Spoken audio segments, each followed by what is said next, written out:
The sky was darkened, not by night, but by the sheer number of ships that blotted out the stars. Thousands of alien vessels descended on Earth, their sleek, metallic forms cutting through the atmosphere like knives through silk. The invaders were the Zephyrs, a species feared across the galaxy for their ruthless conquests and unrelenting nature. Their reputation was built on centuries of warfare, subjugating countless worlds with their advanced technology and strategic genius. They had never been defeated, and they had never once shown mercy. As the first wave of Zephyr's forces landed in major cities across the globe, chaos erupted. Governments scrambled to respond, but their military efforts were futile. Fighter jets and tanks were torn apart by beams of light that disintegrated metal and flesh alike. Entire battalions of soldiers were wiped out in minutes, their bodies turned to ash as alien energy weapons rained down. Cities burned, crumbled, and fell to the invaders' unstoppable force. It seemed that humanity stood no chance against such overwhelming power. The world watched in horror as the invaders' ships deployed ground troops, their soldiers clad in thick, biomechanical exosuits that allowed them to adapt to any environment. They were tall, terrifying, their features almost entirely obscured by their armor. The few humans who survived the initial wave could do little more than flee. The world, in its collective disbelief, watched as their cities fell one by one. Humanity, as it had known itself, was unraveling before its very eyes. Yet, amidst the carnage, something unexpected happened. The first signs came from a small group of soldiers stationed on the outskirts of Chicago. The Zephyrs had sent a battalion to secure the city, expecting little resistance. But these human soldiers, undertrained, underarmed, and vastly outmatched, decided to fight back. They didn't retreat or surrender. Instead, they began organizing, setting traps and preparing ambushes with whatever they could scavenge from the wreckage of their own cities. They had no advanced weapons, no superior technology. What they had was something the Zephyrs didn't understand: an innate drive to survive, an instinct to adapt, and the will to fight. It wasn't long before the aliens realized that something was different about these humans. The Zephyrs were used to enemies that buckled under pressure. But these humans were relentless, using the terrain to their advantage, hiding in the rubble, making use of every resource at their disposal. One by one, small groups of Zephyr soldiers began disappearing, taken out by guerrilla tactics that the invaders had never anticipated. Even more alarming to the Zephyrs was the fact that these humans, in their desperation, began to win. A Zephyr's commander, an imposing figure named Vark, sent in reinforcements to wipe out the resistance, believing that human resistance was simply a temporary nuisance. He couldn't have been more wrong. Vark's forces, despite their overwhelming superiority, became bogged down in the streets of Chicago. The humans, though outgunned, displayed a resilience that was both maddening and inexplicable. The Zephyrs had expected to face a primitive species, one that would shatter under the first blow. But these humans didn't break. They adapted, finding weaknesses in the Zephyr's armor, exploiting blind spots in their tactics. They used the urban sprawl to their advantage, taking out small units at a time, never attacking head-on, always keeping the invaders on edge. The Zephyrs were used to seeing enemies cower before them, but these humans fought like cornered animals, their desperation feeding a strange kind of fury. By the end of the first week of the invasion, the resistance in Chicago had killed dozens of Zephyr soldiers. What started as a small, disorganized force of survivors had become a symbol of human defiance, a thorn in the side of the alien warlords. The resistance movement spread like wildfire. Soldiers from other parts of the world, motivated by the same indomitable spirit, began to take up arms. They weren't trained in the ways of warfare on an advanced level, but what they lacked in technology, they made up for in sheer determination. Humanity had not been crushed. In fact, it had found a new purpose: to fight back. Vark was forced to reassess the situation. The humans were not simply resisting, they were learning.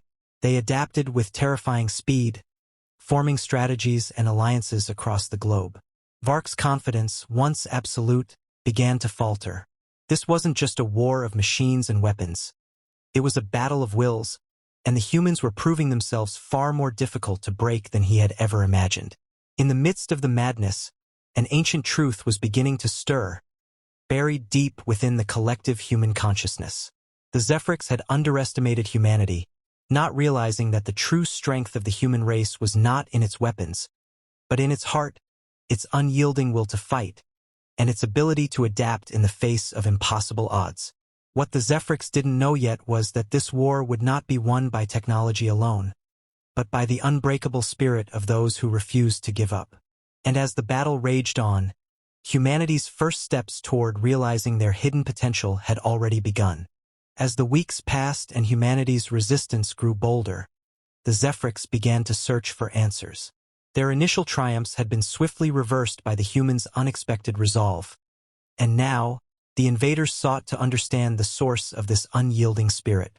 To the Zephyrics, it was an anomaly, something that didn't make sense.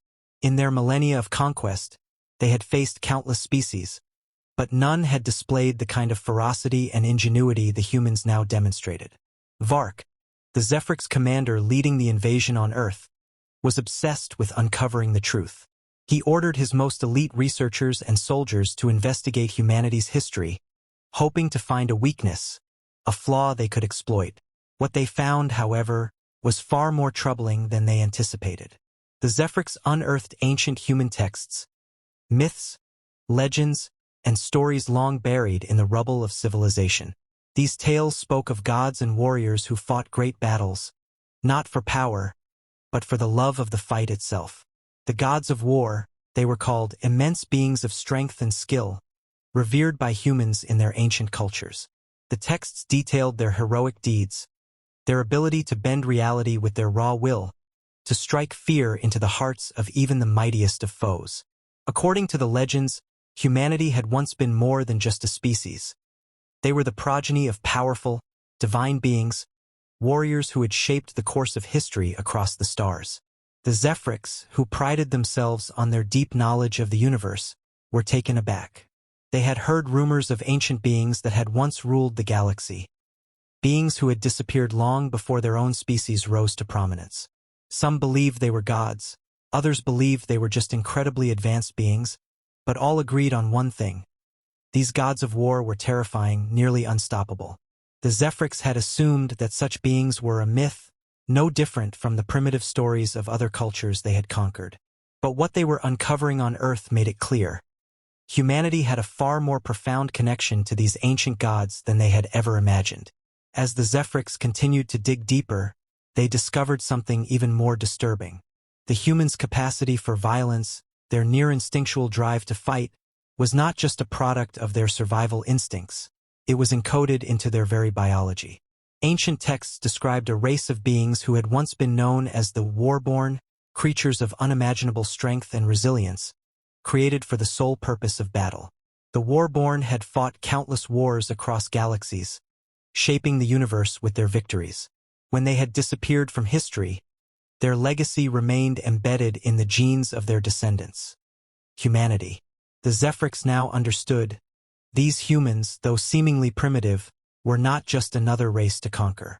They were the heirs of a warrior godlike lineage, a species whose very DNA carried the legacy of conflict and combat. They had been dormant for millennia, their true potential sealed away by time and evolution. The aliens had thought they were facing a weak, easily conquered species, but now they realized that Earth's inhabitants were slowly awakening to their true heritage. Vark, in a rare moment of clarity, felt a chill run down his spine. The humans were not merely fighting to survive.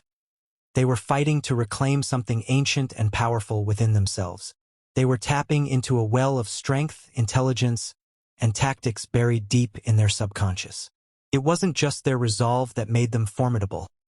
It was the knowledge of warfare that had been passed down through generations, encoded in their very being. He turned to his advisors. These humans are not like any species we've encountered. They carry within them the legacy of gods of war. If they awaken that power fully, we may not be able to stop them. The resistance, once seen as a fleeting nuisance, was now a symbol of humanity's potential. A living reminder that these war-born warriors were waking up, piece by piece, to reclaim their birthright. For the first time, the Zephyrs realized the truth. They had made a grave miscalculation. Humanity wasn't just fighting for survival, they were fighting for something far greater. And the Zephyrs, with all their power, had no idea what they were truly up against. The war had been raging for months, and the initial shock of the invasion had begun to wear off.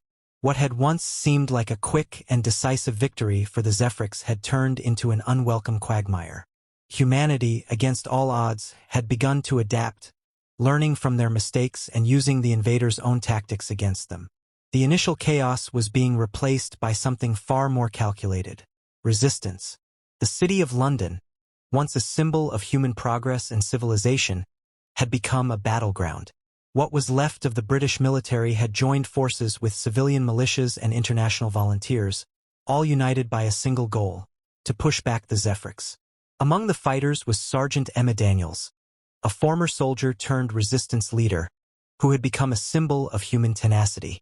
Her squad was small but fiercely determined, and they were about to face their most difficult challenge yet. The Zephyrs had taken control of the city's outskirts and were fortifying their position.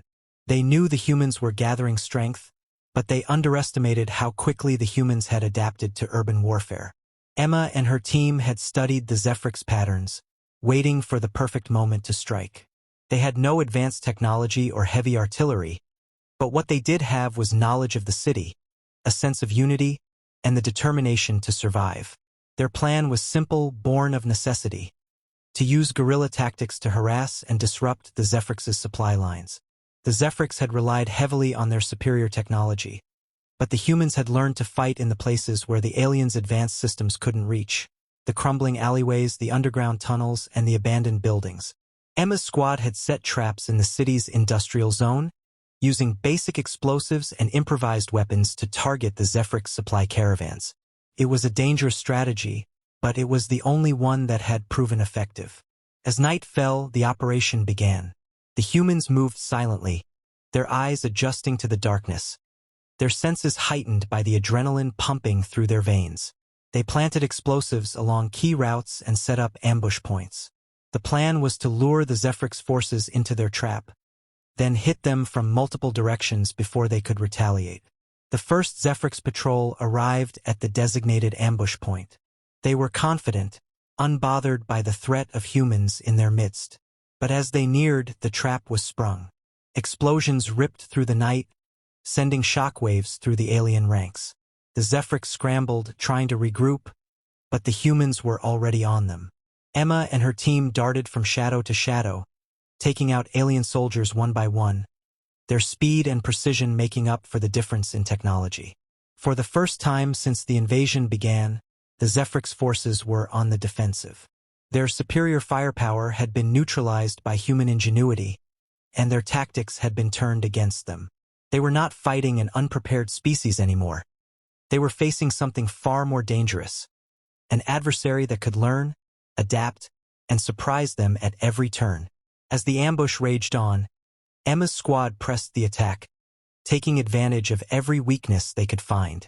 The Zephyrs, though still a formidable force, began to panic. Their usual calm and calculated nature faltered in the face of the humans' unpredictability. Their ranks were thinning, their morale beginning to break.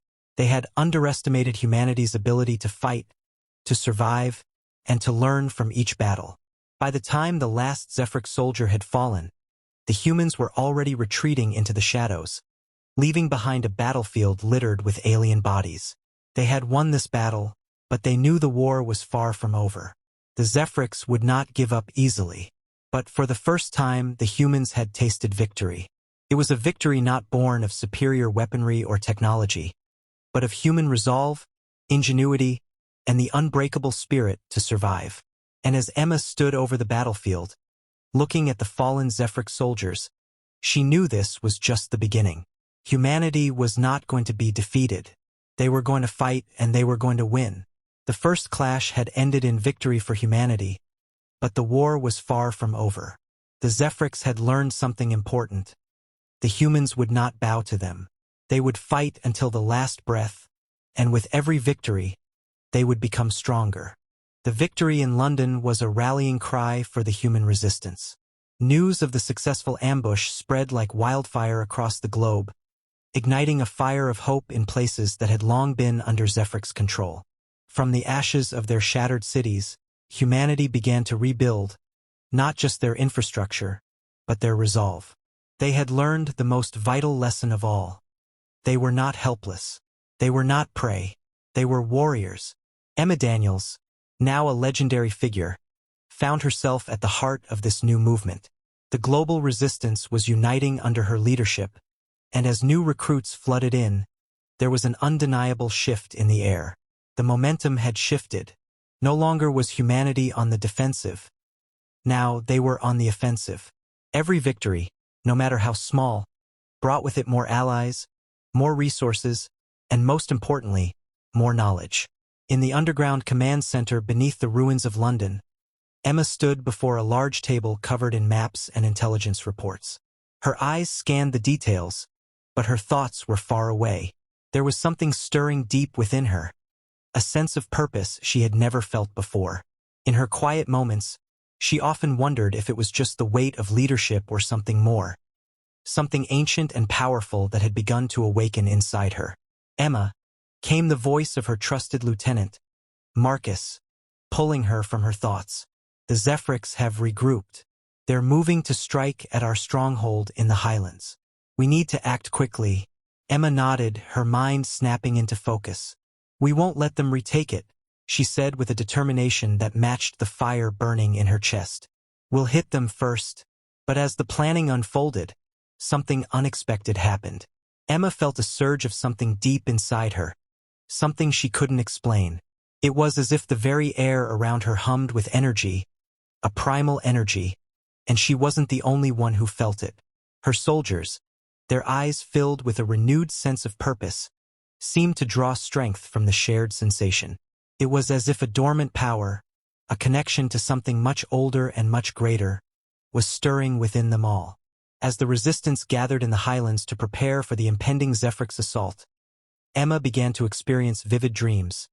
Dreams of vast, ancient battles, of gods and warriors clashing on distant planets, of immense power coursing through her veins.